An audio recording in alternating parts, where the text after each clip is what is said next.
News Center Maine recently won some hardware at the New England Regional Emmy Awards. Don Kerrigan and 207 photojournalist Kirk Craddy were recognized for their story on the Lombard log hauler, an invention that changed logging in Maine.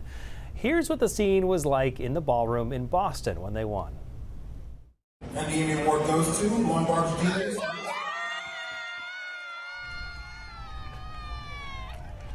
Some very supportive colleagues there along with them. The story focuses on Alvin Lombard's invention that is still used every day all around the world. In the dead of winter, Don and Kirk made the trip to Bradley to learn more about it and see how the early Lombard log haulers worked.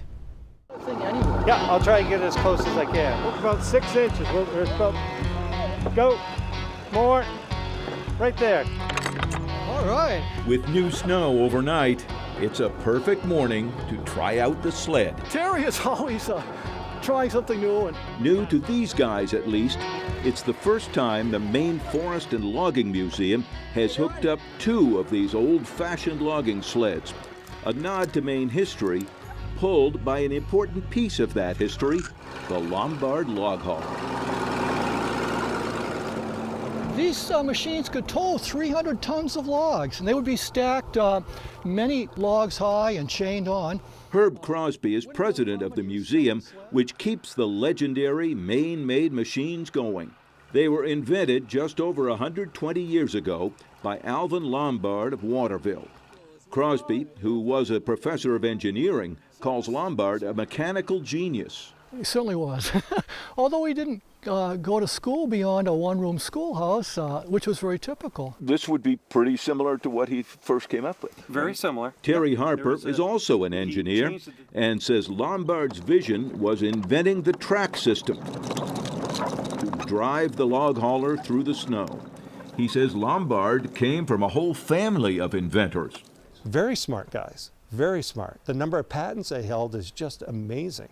Between Alvin, Nathaniel, and Samuel, they held dozens of patents. In 1900, he mounted the tracks to a steam locomotive, put skis on the front, and changed the woods industry forever. Other people had tried ideas like this, but never could make them work. I think what made Alvin Lombard special was that perseverance.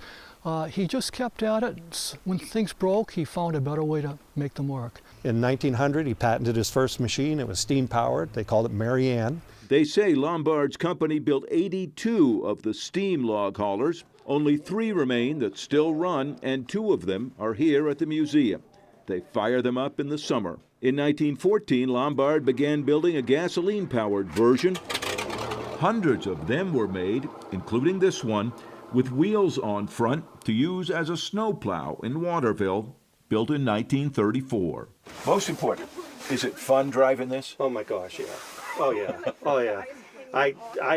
It's the most fun you can have at 5 miles an hour ever. So I had to find out.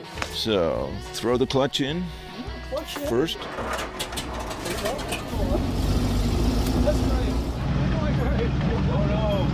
And off we went in a machine almost 90 years old. Does feel like you could go over anything with this. You could. I'm a mechanical engineer, and just like seeing this beautiful machinery running and so effective, very elegant.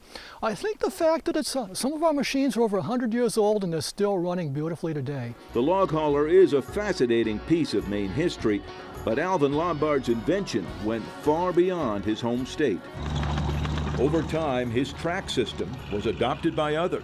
That was fairly common. When something works, people would all copy it. And some of those companies made it big. The track is now common on everything from bulldozers to army tanks around the world.